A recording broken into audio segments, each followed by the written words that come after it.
사랑의 아버지 하나님 감사합니다. 오늘도 제가 주님의 십자가 복음을 들고 이 자리에 섰습니다. 주님께서 제게 계시해 주신 그대로, 제 가르쳐 주신 그대로 제가 더하거나 빼지 않고 그대로 전할 수 있도록 인도하시고 또한 받는 우리 그리스도인들도 주님께서 말씀하신 그대로 더하거나 빼지 말고 받을 수 있도록 전하는 전하 받는 우리 그리스도인들 모두에게 당신의 백성들 모두 위에 백성 모두 위에 은혜를 내려 주시옵소서. 모든 말씀 우리 주 예수 그리스도 이름으로 기도드립니다. 아멘. 자, 그러면 첫째 슬라이드 본문 말씀 읽을 다 일어서 주시기 바랍니다. 창세기 4장 15에서 16절입니다. 그러자 여호와께서 그에게 그렇게 말씀하셨으니 모든 가인을 죽인 자는 70배 복수를 당하리라. 그리고 여호와께서 모든 그를 만난 자가 그를 죽이지 못하도록 가인에게 표적을 두셨더라. 그리고 가인이 여호와의 앞으로부터 나갔고 에덴의 동쪽 노스 땅에 거주했더라. 자, 그러면 앉아 주시기 바랍니다. 어, 계속해서 기자 출신의 무신론자인 윌리엄 헨리 버가 1860년에 출판한 Self-Contradictions of the Bible, 즉 성경의 자가당착들이란 책에 게재된 144개의 문제들을 풀어가며 자연인 눈에 모선으로 보이고 다른 복음이 잘못 가르치고 있는 것들을 그 양의 계시를 통해 제대로 된 십자가 복음으로 선포하겠습니다. 여러분도 월 책을 인터넷에서 PDF 파일로 다운로드 받을 수 있으니 직접 번역해서 읽어보거나 인터넷 번역기를 이용해서 번역해서 읽어보며 문제를 미리 풀어보기 바랍니다. 벌의 24번째 자가당착은 하나님께서 강도질을 명령하셨느냐 금하셨냐 하는 것입니다. 이거 보여드릴게요.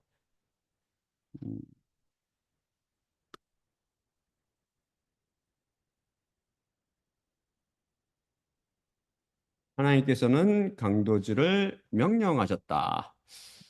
음, 이게 출애굽기 3장 21에서 22절입니다. 그리고 이집트 사람들의 눈들 안에 이 백성에게 은혜를 내가 주리니 그 일이 있을 것인데 너희가 갈 때 빈손으로 가지 아니하리라. 그러므로 여자는 그녀의 여자 이웃과 그녀의 집의 거류민으로부터 은그릇들과 금그릇들과 옷들을 요구할 것이요 너희 아들들 위와 너희 딸들 위에 너희가 놓을 것이며 이집트 사람들을 너희가 약탈할 것이라. 출애굽기 12장 3에서 35절. 그리고 이스라엘의 아들들이 모세의 말씀대로 행했고 이집트 사람들로부터 은그릇들과 금그릇들과 옷들을 요구했더라. 그리고 여호와께서 이집트 사람들의 눈들 안에 그 백성에게 은혜를 주셨으며 그들에게 그들이 요구했고 이집트 사람들을 약탈했더라. 음, 다음이 다음 슬라이드 보여드릴게요. 음,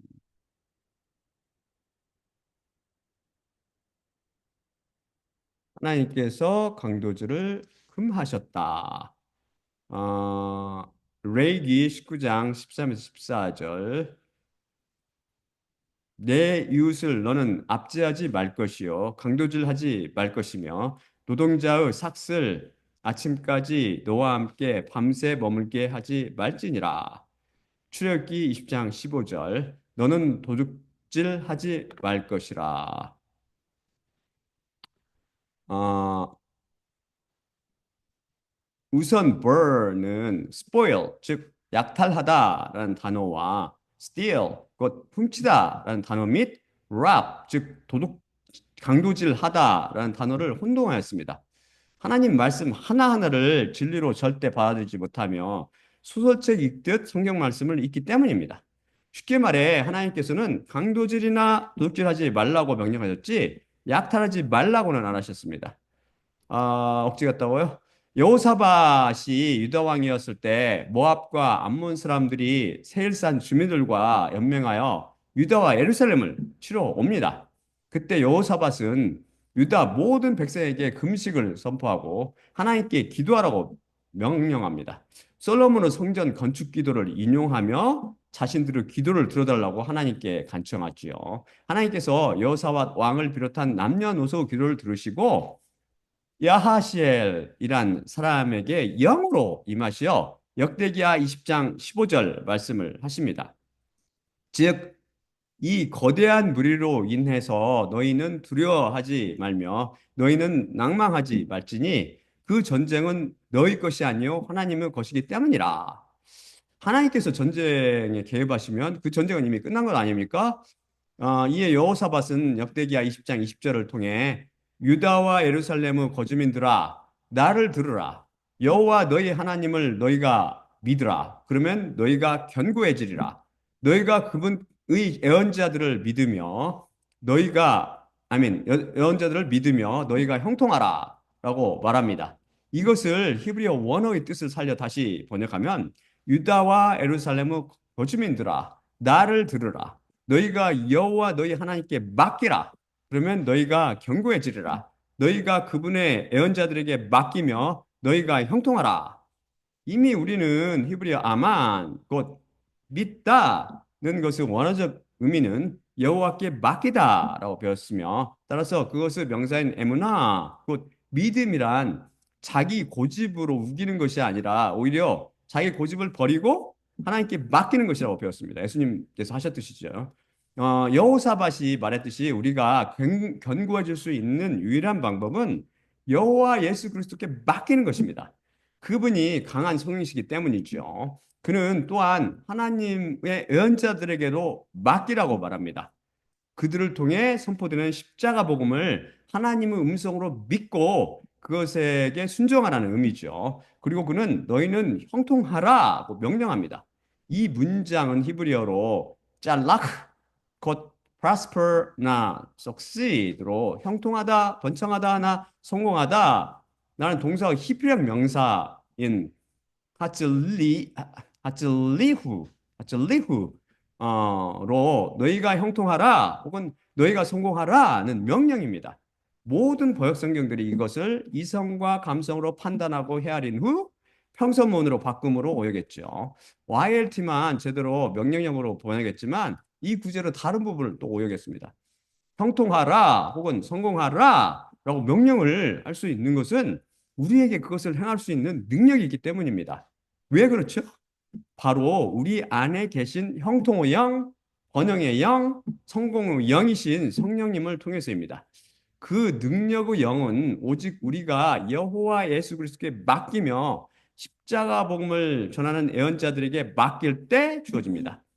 그리고 여호사밧은 노래하는 자들을 뽑아 거룩한 애복을 입혀 군대 앞에 세워 나가며 너희는 여호와께 찬양할지니 그분의 자비는 영원하기 때문이라 찬양하며 노래하게 하지요.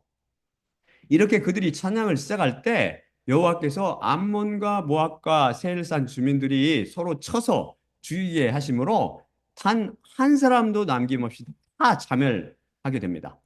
손 하나 까딱하지 않고 승리를 얻은 것이죠. 이것을 우리는 은혜라고 부릅니다. 역대기하 20장 25절을 제가 보여드릴게요. 역대기하 20장 25절입니다. 음,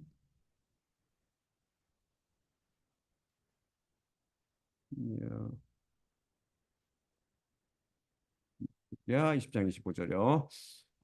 그리고 여호사밧과 그의 백성이 전리품들을 탈취하려고 왔고 그들 안에서 풍부하게 그들이 발견했으니 소유물들과 시체들과 귀중의 그릇들이라.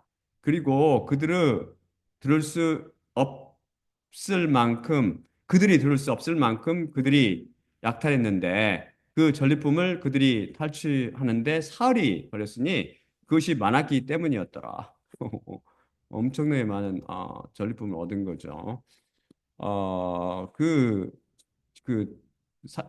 저기 뭐야 암몬과 모압과 그 세일산 주민 그들의 그 응대 얼마나 그 수가 많으면 우리가 미루어 짐작할 수 있죠. 여기서 제가 약탈하다라고 번역한 히브리어는 원형이 나짤인데 deliver 곧 구원하다라는 뜻이며 구약에서 주로 니, 니팔형, 곧 수동형으로 쓰입니다. 여기서처럼 PL형으로 쓰일 때는 plunder나 tax spoil, 즉 약탈하다나 전리품을 취하다라는 뜻을 갖습니다. 전쟁 때 사용하는 단어죠. PL형으로 쓰는 용법은 몇 안 되는데 그중 하나가 바로 읽은 역대기하 20장 29절과 또 앞에서 읽어드린 출애굽기 3장과 12장입니다. 이들 모두 약탈하다라는 단어가 쓰였지만 그것은 전리품을 수거하는 것을 의미하며 공이 어떤 폭력도 개입되지 않았습니다. 그래서 버가 잘못 이해한 출애굽기 3장 22절과 12장 35절은 이스라엘 사람들이 이집트 사람과 폭력을 써 싸우거나 으르고 협박해서 금그릇과 은그릇과 옷들을 탈취했다는 의미가 아닙니다. 또한 유일하게 개혁성경만 심하게 오역했듯이 단순히 취했다는 의미도 아닙니다. 문맥을 통해 이해할 수 있듯이 하나님께서 이집트 사람들의 마음을 녹여서 그들 스스로 이스라엘 사람들에게 요구를 듣고 금과 은과 옷가지 등을 스스로 다 내주게 하셨다는 말씀입니다. 어, 다 항복하고 그냥 다 내준 거죠.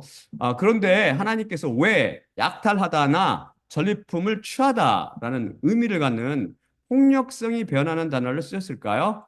그것은 이집트인들이 노예로 사는 이스라엘 사람들에게 정당하게 이러한 대가를 지불하지 않고 부려먹자 하나님께서 그들의 마음을 녹여 그에 합당한 대가를 치르도록 강제하셨기 때문입니다. 억지로 빼앗긴 꼴이 되었죠. 일방적으로 노예 삼았고 채찍질하며 강제 노역을 공짜로 시켜 먹은 것입니다.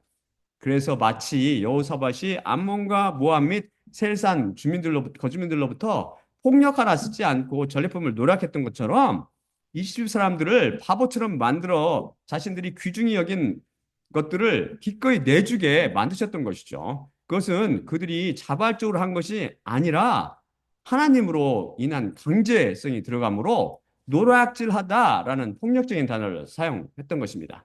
또한 우리의 삶은 이집트 백성, 곧 세상과의 영적 전쟁이기 때문입니다.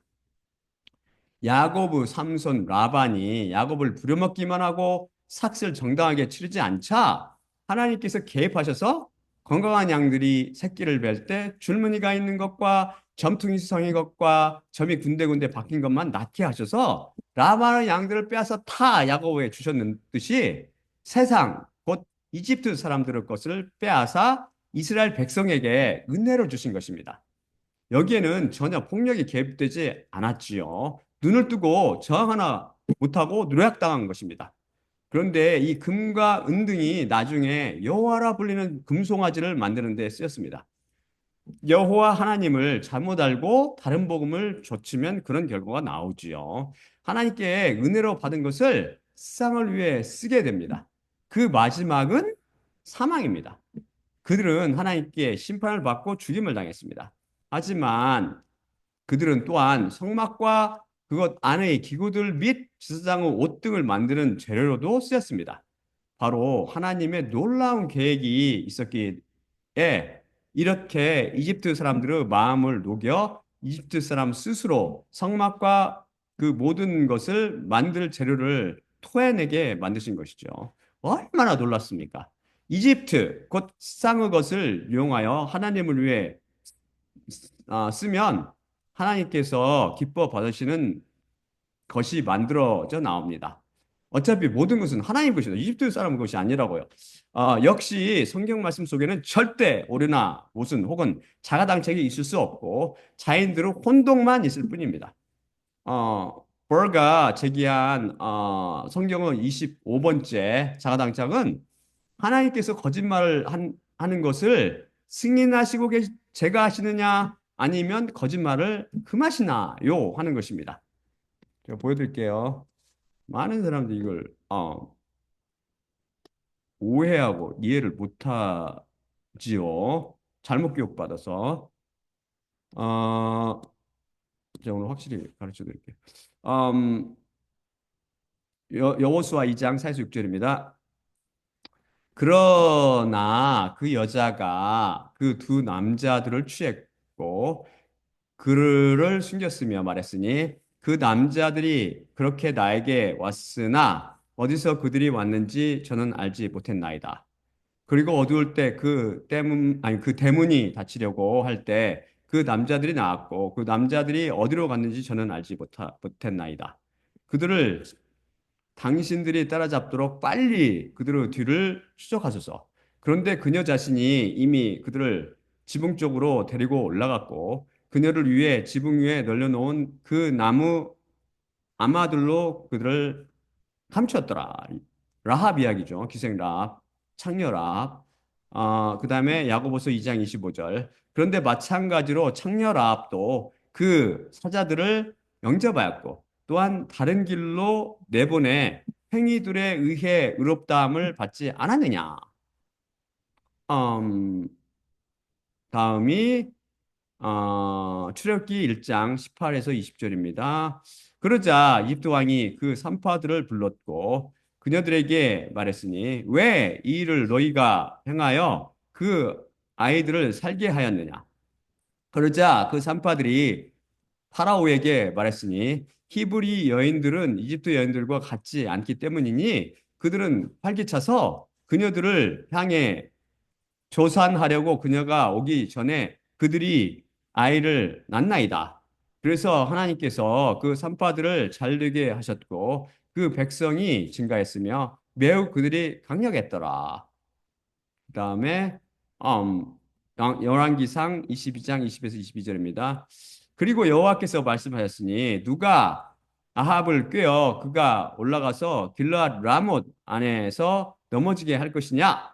그러자 이자는 이런 식으로 말했고 또 이자는 이런 식으로 말하고 있었더라. 그러자 그 영이 나왔고 여호와 앞에 섰으며 그가 말했으니 제 자신이 그를 꿰 것이니이다. 그러자 여호와께서 그에게 말씀하였으니 무엇으로? 그러자 그가 말했으니 제가 나가서 그의 모든 애언자들의 입 안에 거짓말의 영이 될 것이나이다. 그러자 그분께서 말씀하였으니 너는 꿰 것이고 또한 성공할 것인즉 나가서 그렇게 행하라. 다음이 하나님께서는 거짓말을 금하신다는 말씀이죠. 제가 슬라이드 보여드릴게요. 출애굽기 20장 16절입니다. 내 이웃에 반해서 거짓 증언을 너는 하지 말라. 잠언 12장 22절. 거짓말의 입술들은 여호와의 혐오요. 믿음의 행위들은 그의 기쁨이니라.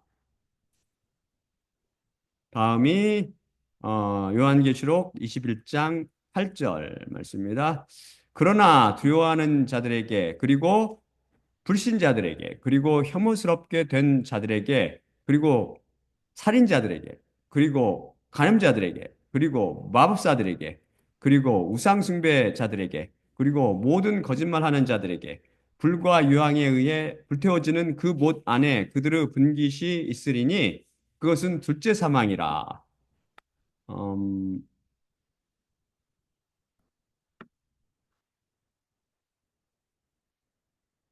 벌뿐 아니라 자인들은 모두 이 부분에서 혼동합니다. 거짓말의 정의가 무엇입니까? 그것은 사실이 아닌 것을 사실인 것처럼 꾸며대어 말을 함 또는 그런 말입니다. 거짓말은 죄입니까? 아닙니까? 우리는 성당이나 교회 혹 절이나 회교사원에 가기 전 코올리기 유아 때부터 거짓말은 죄라고 귀가 따갑도록 배웠습니다. 종교는 이것을 다시 한번 더 강조하지요. 그럼 라합과 이스라엘의 산파들은 거짓말을 했나요? 안 했나요? 라합은 이스라엘의 정탐꾼 두 명을 숨겨두고 그렇지 않았다고 사실과 다른 이야기를 사실인 것처럼 꾸며대었으니 거짓말했네요. 그럼 이스라엘의 산파들은 어떻나요? 그들은 사실이 아닌 것을 사실인 것처럼 파라오에게 꾸며대며 거짓말했습니다. 그럼 이들은 죄를 지은 것입니까? 거짓말이 죄라는 것은 도덕책뿐만 아니라 성경 말씀에도 적혀 있지 않습니까? 라합이 거짓말해서 죄를 지었다고 말한다면 야고보서 2장 25절 창녀 라합도 그 사자들을 영접하였고 또한 다른 길로 내보내 행위들에 의해 의롭다함을 받지 않았느냐라는 말씀은 창녀 라합도 거짓말로 선지자들을 보호하여 의롭다함을 받지 않았느냐가 되며, 다시 창녀 라합도 거짓말한 행위들에 의해 의롭다함을 받지 않았느냐가 됩니다. 쉽게 말해 창녀 라합도 거짓말, 즉 죄악된 행위들에 의해 의롭다함을 받지 않았느냐라는 희한한 결론에 이르게 됩니다. 거짓말이 죄이기 때문이죠. 왜 우리가 이런 희한한 결론에 이르게 됩니까? 거짓말의 정의를 잘못 알고 있기 때문이죠. 우리가 알고 있는 거짓말의 정의는 국어사전의 정의, 제가 국어사전 그대로 옮겨놓은 거예요. 아까 그 국어사전의 정의이고 세상의 정의이며 도덕책이나 종교의 정의입니다. 자, 거짓말의思想적 정의를 다시 살펴봅시다. 그것은 사실이 아닌 것을 사실인 것처럼 꾸며대어 말을 함 또는 그런 말입니다. 그럼 성경, 곧 하나님께서는 거짓말을 어떻게 정의하실까요? 에히에 아쉘 에히에 하나님께서 바로 그 길이시요 그 진리이시며 그 생명이십니다. 곧 그분 자신이 또한 말씀이신 그분은 말씀 하나하나가 다 진리라는 말씀이죠. 그래서 그분께서 행하시는 모든 행위와 말씀이 다 의요 진리 곧 참이며 법이 되는 것입니다. 그래서 하나님의 거짓말의 정의는 진리가 아닌 것을 진리인 것처럼 꾸며대어 말을 함 또는 그런 말입니다. 즉, 참과 거짓의 기준은 사실이 아니라 국어사전처럼 사실이 아니라 사실보다 훨씬 위에 초월적으로 존재하며 영원히 서 있을 진리이기 때문입니다. 환원하면 진리이신 여호와 예수 그리스도, 즉 하나님 자신께서 바로 참과 거짓의 기준이 되시지요. 그래서 다른 복음을 전하는 자들은 다 거짓말을 하고 있는 것입니다. 거짓을 참, 곧 진리라고 선포하고 있으니까요.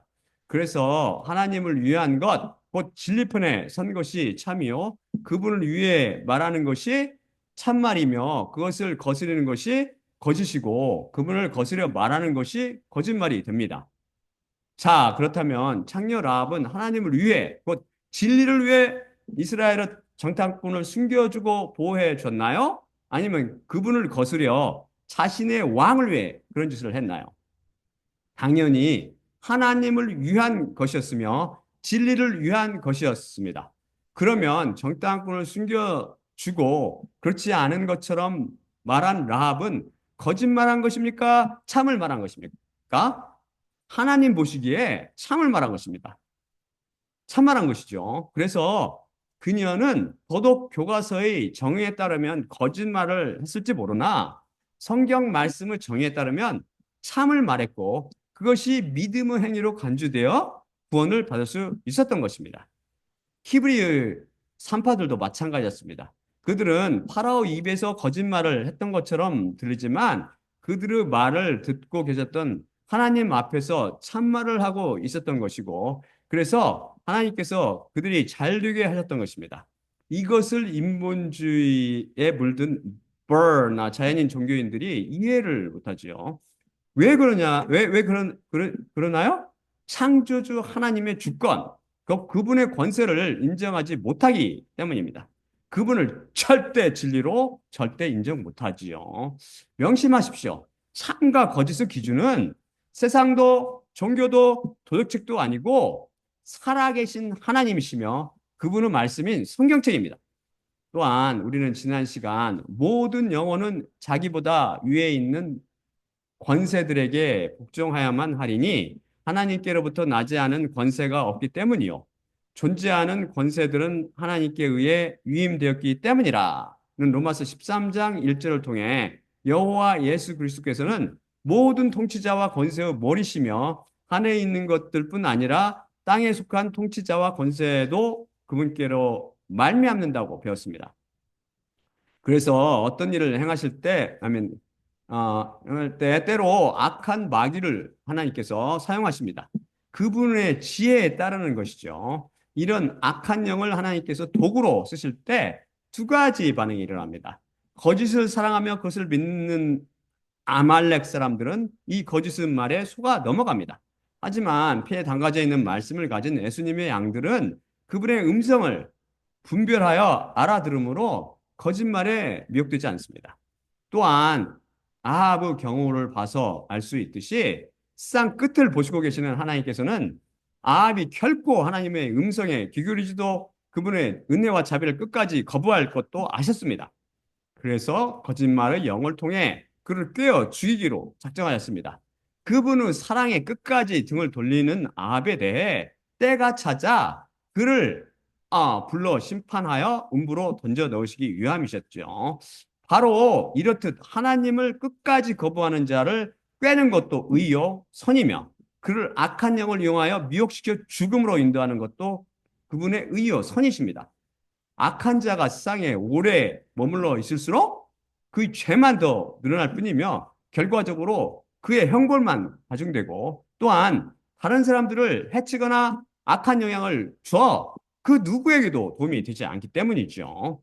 아직도 여러분은 십자가 복음을 선포하는 제가 참말을 하는지 거짓말을 하는지 구분이 안 됩니까? 아직도 십자가 복음이 옳은지 다른 복음이 옳은지 헷갈립니까? 한 가지만 명심하십시오. 십자가 복음은 절대 다른 복음과 섞일 수 없으며 그것을 받을 수 없습니다. 어떻게 성경 말씀을 수시로 이성과 감성에 따라 왜곡하고 변개시켜 진리를 거짓으로 바꾼 것을 받을 수 있겠습니까? 그것은 사랑도 용서도 화해도 아닙니다. 그럼 모든 권세가 하나님으로부터 나니 그 권세에 무조건 복종해야 하나요? 여기도 반드시 하나님께서 권세의 기준이 되어야 합니다.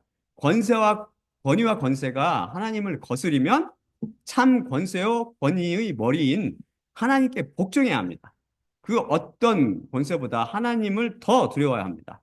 바로 느부갓네살 왕의 신상에 절하기를 거부했던 다니엘의 세 친구 사드락과 메삭과 아벳느고가 그랬으며 사도 바울을 비롯한 사도들이 다 그랬습니다. 그래서 그들이 최종의 권세요, 최상의 권세인 하나님을 위해 기꺼이 순교했던 것입니다. 권세끼리 충돌이 일어날 때 하나님께서 최종 권세요, 최고 권위가 되기 때문입니다. 조만간 그 짐승, 곧 적그리스도가 모습을 드러낼 것이고 세상을 다스리게 될 것입니다. 그는 자신과 사탄 숭배를 강요하며 용의 낙인 곧 666의 표식을 여러분 중 땅 위에 남은 사람들에게 받도록 할 것입니다. 남을 사람도 있을 거라고요. 틀림없이 모든 권세에 복종하라고 했다고 그 짐승과 사탄의 권세에 복종하게 된다면 그 결국은 둘째 사망 곧 영원한 불모심을 기억하십시오. 제가 볼 때 그 짐승은 이미 이 세상에 와 있습니다. 제가 찍어놓은 사람이 있어요. 그때가 되면 그때가 되지 않아서 저는 그가 그저 그를 A 주시하고 있을 따름이죠. A 주시. 하나님께서 야 이제 말해도 되겠다 이렇게 하면 제가 말씀드릴게요. 벌가 26번째로 성경에 자가당착이라고 주장한 것은 하나님께서는 에돔 사람에 대한 증오를 제기하셨나요? 아니면 금하셨나요? 하는 것입니다. 그렇다고 뭐 금방 수상 끝이 온다는 소리는 아니고요. 그렇지는 않습니다. 시간이 좀 걸릴 거예요. 음, 에돔 사람에 대한 증오를 제거하심. 그리고 여호와의 눈들 안에 올바르게 그가 행했으나 오직 그의 아버지 다윗과 같지 않았더라. 그의 아버지 요아스가 행했던 모든 것을 그가 행했더라. 중략 그 자신이 소금 골짜기에서 에돔 사람 1만을 쳐 죽였고 전쟁에 의해 셀라를 정복했으니 그것의 이름을 욕두엘이라고 불렀는데 이날까지 지속되느니라. 열왕기하 14장 3절과 7절을 제가 번역했죠. 다음 슬라이드를 또 한번 보여드릴게요. 음,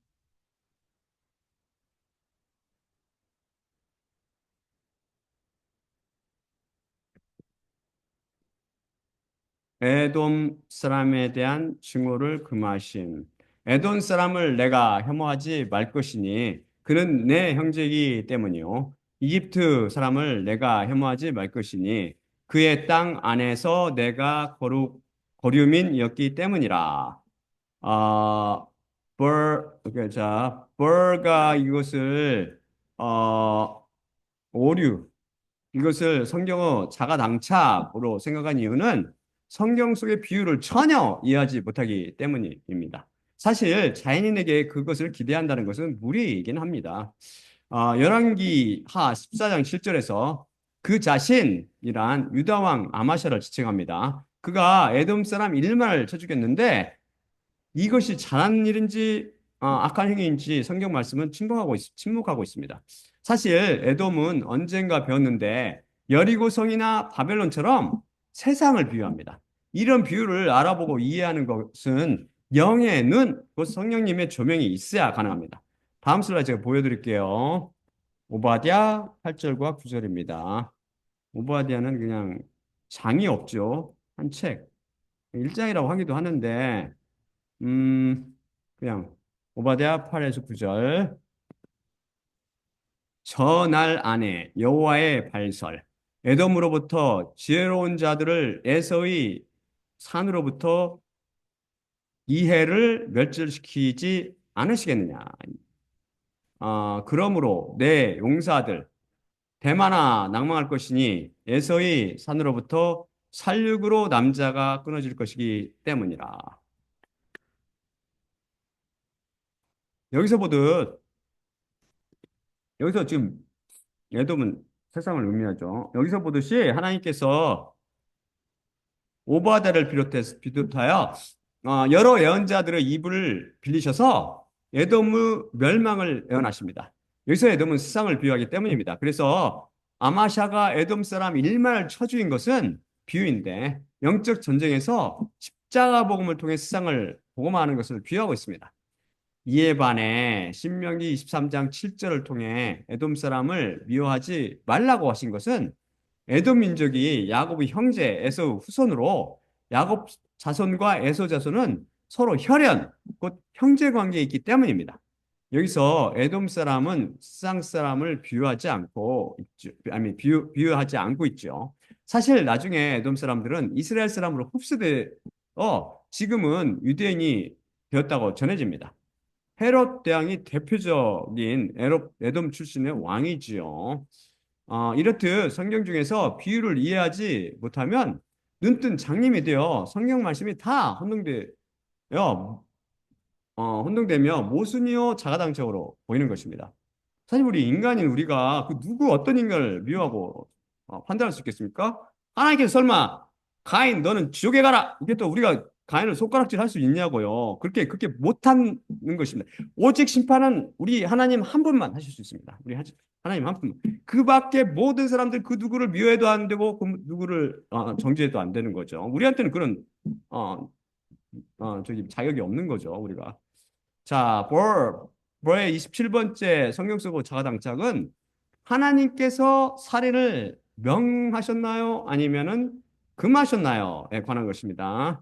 하나님께서 살인을 명령하셨다. 다음 슬라이드 제가 보여드릴게요. 음,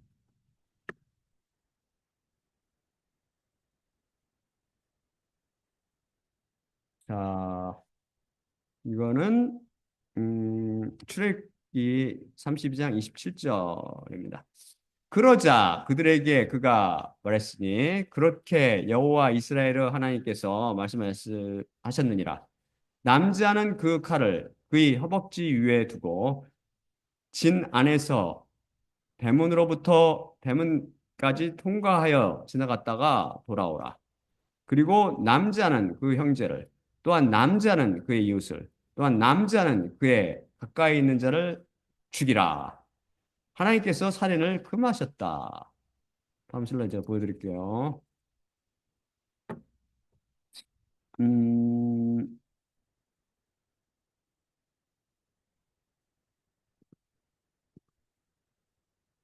출애굽기 20장 13절입니다. 너는 살인하지 말 것이라. 묘한 영어로 됐기 때문에 그대로 제가 제대로 했죠. burn은 다시 한번 하나님의 심판과 살인을 혼동하고 있습니다.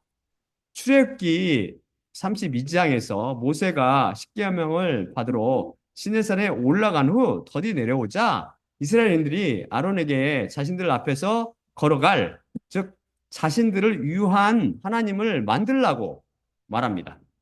그러자 아론이 여자들과 자녀들의 귀에서 귀걸이를 빼서 가져오라고 해서 그것으로 금송아지를 만듭니다. 그것을 그들을 이집트에서 구원해낸 하나님 곧 여호와라고 이름 짓고 그 앞에 번제단을 만들어 놓고 번제 등 제사를 드리며 그 앞에서 먹고 마시며 뛰놀지요. 여러분은 이것이 무엇을 비유하고 있는지 보이세요? 바로 종교와 종교 행위를 비유하고 있습니다. 다른 복음이 인간들을 위해 만들어낸 여호와라 불리는 송아지를 인간들이 열심히 섬기는 종교 행위를 명쾌히 보여주고 있습니다. 대부분 사람들이 이런 식으로 여호와 예수 그리스도를 이해하며 이런 식으로 하나님을 섬기고 있습니다. 스스로는 하나님을 믿고 섬긴다고 착각하며 살고 있지요. 그 낮은 결과가 무엇입니까? 하나님의 심판이었습니다. 그들은 하나님의 도구, 곧 레위인들에 의해 죽임을 당합니다. 바른 복음을 좇은 결과는 하나님의 심판이요 사망입니다. 이것을 벌가 전혀 보지 못하고 심판, 살인으로 혼동한 것이죠. 이에 대해서는 제 91강에서 속시원히 설명해 드렸으니 그 설교를 다시 들어보세요. 벌의 28번째 성경의 자가당착은 피 흘린 자는 반드시 죽어야 하나요? 죽으면 안 되나요? 하는 것입니다. 첫째는 피 흘린 자는 반드시 죽어야 한다입니다.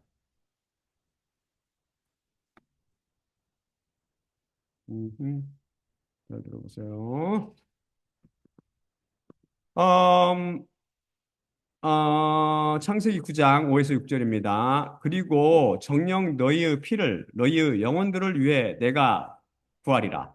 모든 생물의 손으로부터 그것을 내가 구하리니 사람의 손으로부터 남자 곧 그의 형제의 손으로부터 내가 사람의 영혼을 구하리라. 사람의 피를 흘린 자는 사람에 의해 그 피가 흘려져야 하리니 하나님의 형상 안에서 사람을 그분께서 만드셨기 때문이라. 다음은 피 흘린 자는 죽으면 안 된다. 음, 보여드릴게요.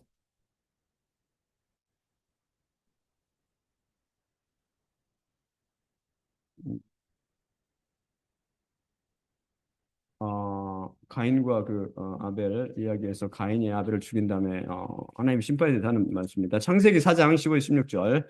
그러자 여호와께서 그에게 그렇게 말씀하였으니 모든 가인을 죽인 자는 70배 복수를 당하리라. 그리고 여호와께서 모든 그를 만난 자가 그를 쳐 죽이지 못하도록 가인에게 표적을 두셨더라. 그리고 가인이 여호와의 앞으로부터 나갔고 에덴의 동쪽 노수 땅 안에 거주했더라.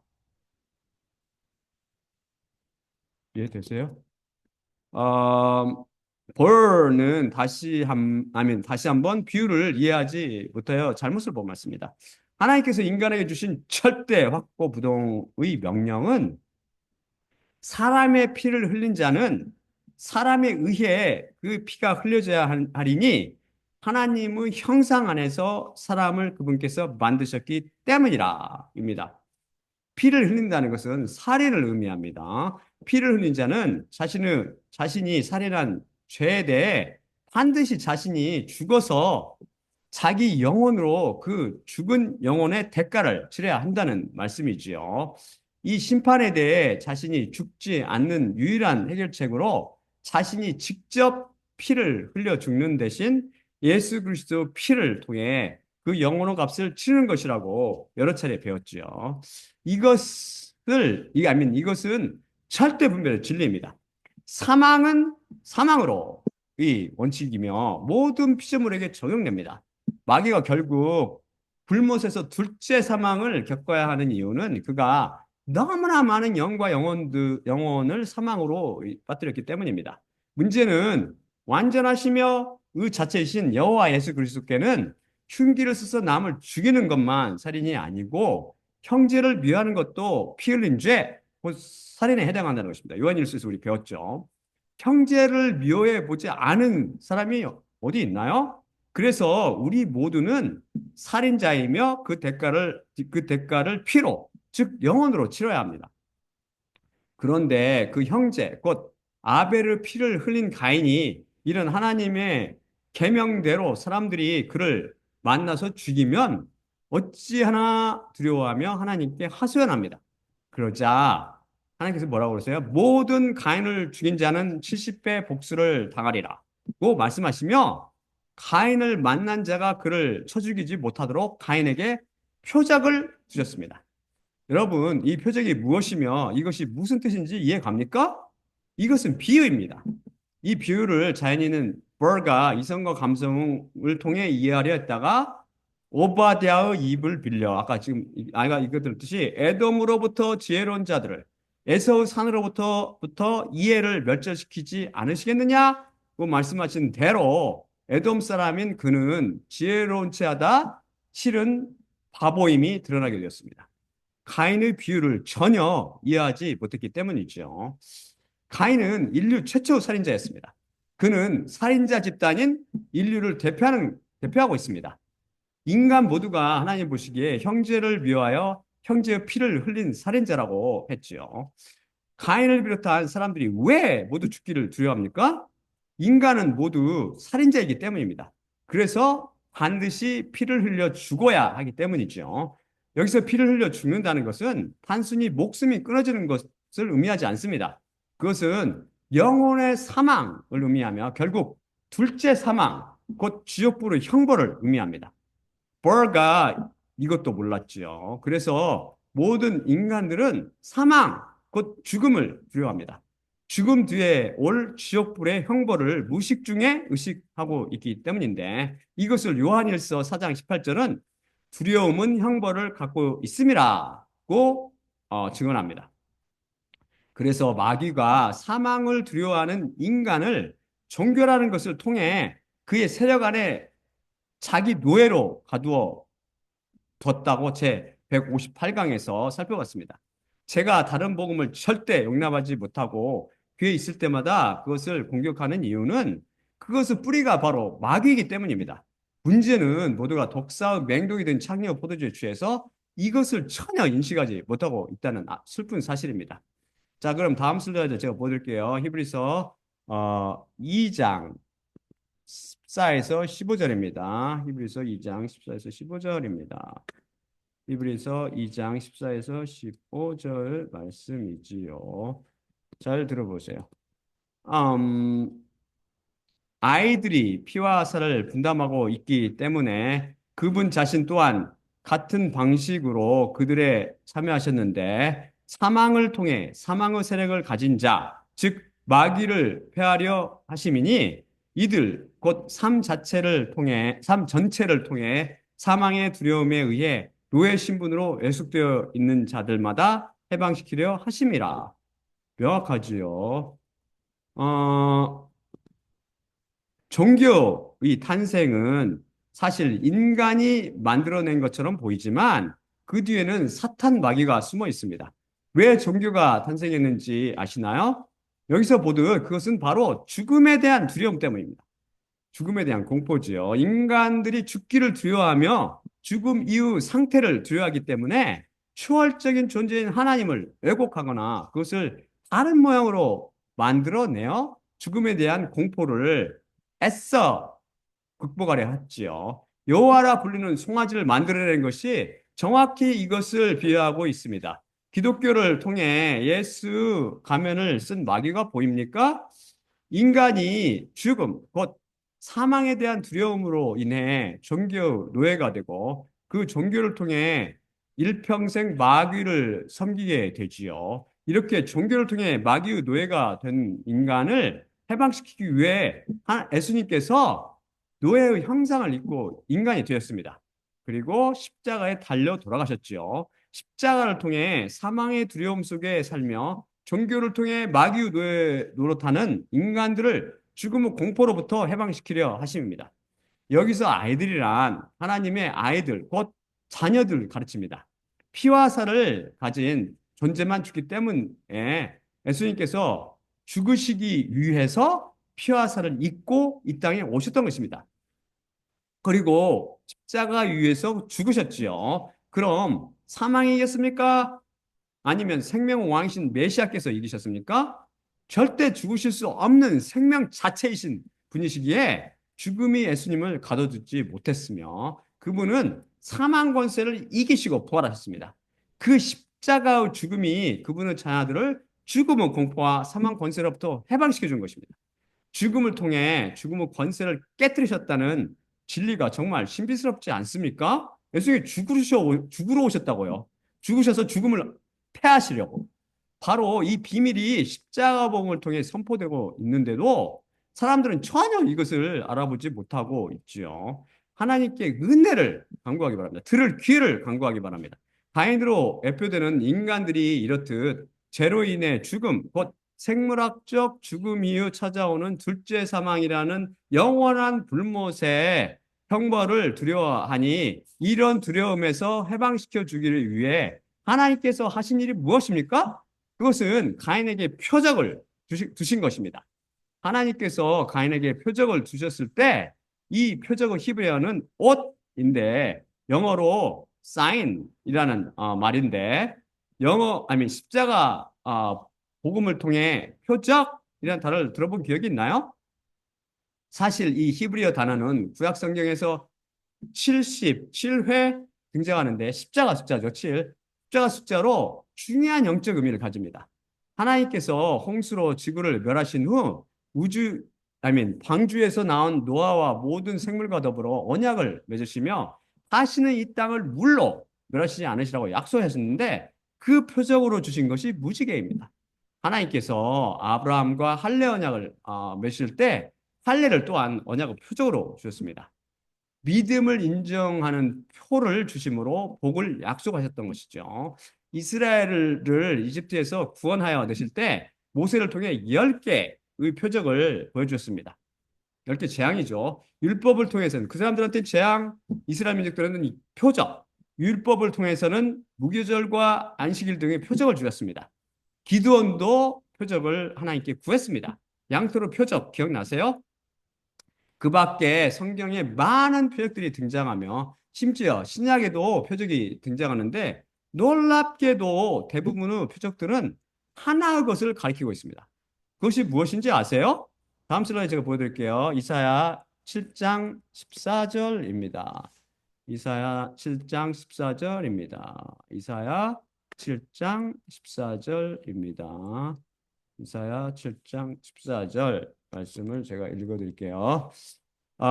그러므로 주님 자신께서 너희에게 표적을 주시리니 보라 그 처녀가 잉태하여 아들을 낳을 것이요 그 이름을 임마누엘이라 그녀가 부르리라.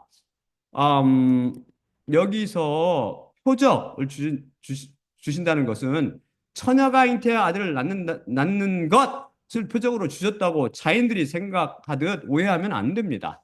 표적으로 주신 것이 바로 처녀가 낳은 아들, 곧 임마누엘이라는 것입니다. 즉 표적의 참모습이요 실체는 바로 임마누엘의 하나님이신 여호와 예수 그리스도이십니다. 그래서 하나님께서 주신 모든 표적들은 예수 그리스도를 가리키고 있었던 것입니다. 이것을 못 이해하지 못하면 안 보이고, 하지만 이것을 알면은 보인다고 성경을 읽으면 보다 구체적으로 이 표적이 무엇을 비하고 있을까요? 다음 슬라이드 보여드릴게요. 출애굽기 12장 12에서 14절입니다. 출애굽기 12장 12에서 14절입니다. 출애굽기 12장 12에서 14절이요. 그리고 내가 이 밤에 이집트 땅을 통과하여 지나갈 것이며 사람으로부터 짐승까지 이집트 땅 안에 있는 모든 처음 난 것을 내가 칠 것이고 이집트의 모든 신들에게 심판을 행하리라. 나는 여호와라.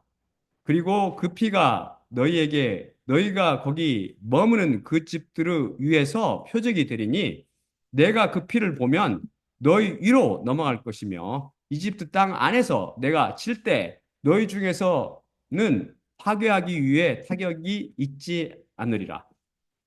이날은 너희에게 기념하는 날이 될 것이며 너희가 그것을 여호와께 축제일로 너희 대대로 너희가 기념하여 지킬 것이라.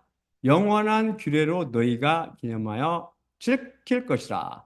이것은 하나님께서 모세에게 이집트에 내릴 마지막 10번째 재앙, 곧 사망과 재앙에 대해 설명하시면 명령하시는 말씀입니다.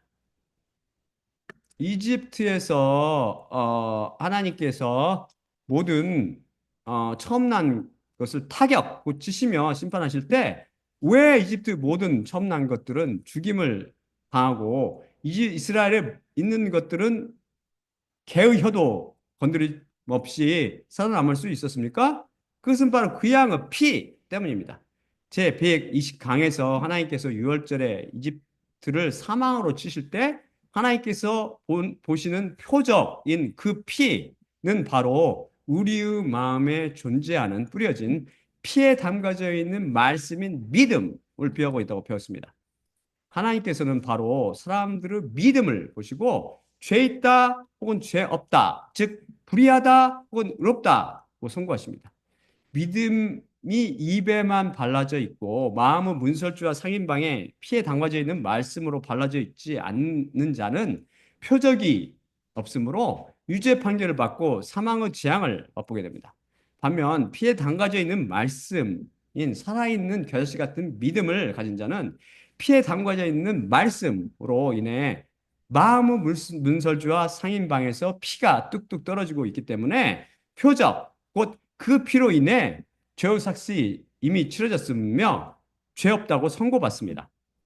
즉 믿음으로 인해 은혜가 임하여 죄가 용서되는 것입니다.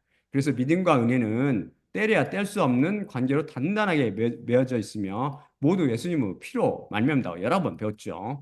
결국 가인에게 주신 하나의 표적은 여호와 예수 그리스도였고 보다 구체적으로 예수 그리스도 피, 곧 믿음을 비하고 있습니다. 이 믿음으로 삶 전체를 통해 사망의 두려움에 의해 노예 신분으로 예속되어 있는 자들을 사망을 통해 사망의 세력을 가진 자, 즉 마귀로부터 해방시켜 버리신 것입니다. 그래서 이 하나님의 표적을 가진 자들은 죽음을 두려워하지 않게 됩니다. 결국 이 표는 성령님의 표라고 바꿔 말할 수 있을 것입니다. 피에 담가져 있는 말씀을 통해 성령님께서 찾아오시기 때문입니다. 그렇다고 가인이 성령님을 받고 하늘나라 왕국에 들어갔다는 의미는 절대 아닙니다. 그는 요한일서 3장 12절과 유다서 11절을 통해서 짐작할 수 있듯이 지옥에서 고통받고 있을 것입니다. 비유로 이해하지 못하면 혼동될 수 있지요. 다윗의 아이가 죽음으로 그의 죄가 용서된 기사에서 그 아이가 누구를 비유한다고 그랬어요? 예수님을 비유한다고 말씀드렸는데 마치 그 아이가 예수님이 아니든 말입니다. 그건 비유라고요. 비유는 비유로 이해하기 바랍니다. 벌의 29번째 자가당착은 하나님께서 형상을 만들지 말라고 하셨나요? 만들라고 하셨나요? 하는 것입니다. 다음 슬라이드 보여드릴게요. 어떤 형상도 만들지 말라고 하셨다. 여러분 한번 맞춰보세요. 그렇게 쉽지? 하면 어렵지? 성경 말씀, 성경 말씀 봐야 되는 자는 다 눈에 보일 거고, 아는 사람은 안 보일 거고. 자, 출애굽기 20장 4절입니다. 너를 위해 상을 너는 만들지 말지니, 또한 위로 하늘들 안에 있거나, 또한 아래로 땅 안에 있거나, 또한 땅에 대해 아래로 있는 물들 안에 있는 모든 꼴을 너는 만들지 말지니라. 또한 어떤 형상을 만들라고 하셨다.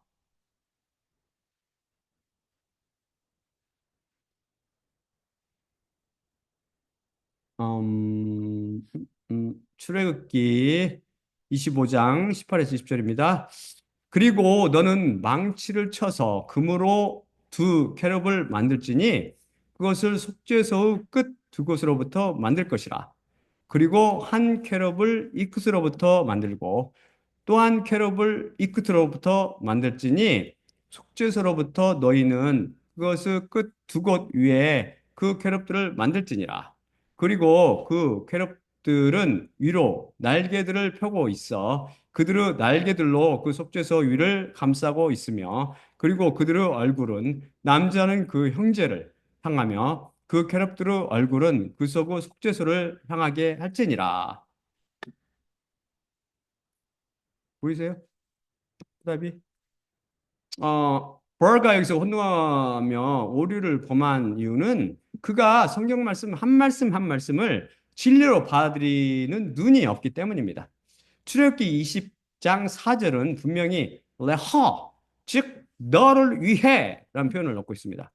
여호와 예수 그리스도를 위해 창조된 우리 모두가 예수님을 위해 무슨 일을 하지 않고 자신을 위해, 너를 위해, 그 자신을 위해 무엇을 행하는 것을 믿음으로부터 나지 않은 대표적인 행위로 이것을 죄라고 정의한다고 제 201강에서 배웠습니다. 그 전에 또 배운 적도 있었어요. 송아지나 염소, 사람이나 해 등 각종 상을 만들어 우상 숭배하는 행위를 왜 합니까?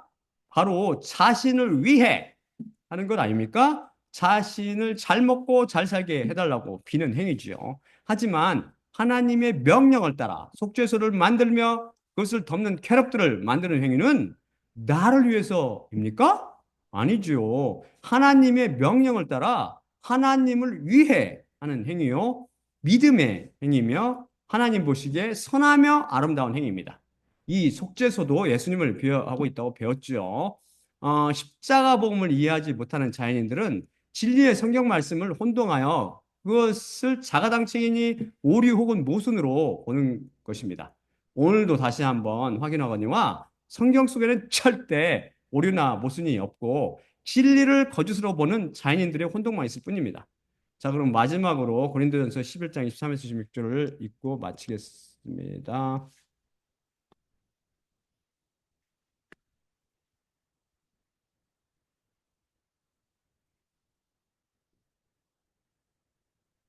내가 너에게 전한 것은 주님께 받은 것이니 곧 주 예수님께서 잡히시던 밤에 떡을 취하시고 감사하신 후 떼어 이르시되 이것은 너희를 위하는 내 몸이니 이것을 행하여 나를 기억하라 하시니라. 식후에 또한 그와 같이 잔을 취하시고 이르시되 이 잔은 내 피로 세운 새 언약이니 이것을 행하여 마실 때마다 나를 기억하라 하시니라. 그러므로 너희가 이 떡을 먹으며 이 잔을 마실 때마다 주님의 죽으심을 그분이 오실 때까지 전파할지니라. 예수님은 몸과 피로 상징되는 떡을 떼며 잔을 마실 때마다 십자가를 통해 우리를 죽음의 공포에서 해방시키시는 예수님만 바라봅시다. 또한 나의 십자가를 기억하고 내가 다시 올 때까지 이를 전파라고 말씀하신 예수님과 그분의 죽으심을 기억하고 전하며 다른 복음에 더 이상 미혹되지 말고 우주 내에서 참과 거짓의 절대 기준이 되시는 여호와 예수 그리스도만 두려워하며 그분만 섬기는 여러분이 되기를 기도드립니다. 자, 그러면 기도하고 마치도록 하겠습니다. 사랑의 아버지 하나님 감사합니다. 오늘도 제게 말씀 주시면 감사합니다.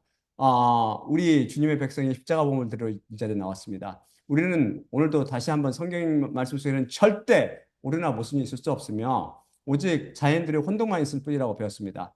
우리에게 오셔서 죽음의 두려움 간에 사는 우리를 해방시켜 주시고 죽음의 두려움 없이 십자가 안에서 기쁨 안에 은혜를 누리며 살 수 있게 하시면 감사합니다. 또한 우리는 다시 한번 모든 참과 거짓의 절대 기준이 되는 것은 영원한 예희의 아셀 예희의 하나님 참이요 진리신 참이 길이요 진리요 생명이신 우리 주 여호와 예수 그리스도심을 배웠습니다. 우리가 오직 이 성경 안에서 예수 그리스도만을 우리 참되신 인도자로 받아들이고 참된 신으로 우리 하나님으로 받아들이며 그 우리의 삶을 살아갈 수 있도록 주님께서 우리에게 은혜를 베푸시며 우리를 인도하여 주시옵소서. 모든 말씀 우리 주 예수 그리스도 이름으로 감사하며 기도드립니다. 아멘. 자, 그러면 제가 아직 안 끝났습니다. 끝내도록 하지요.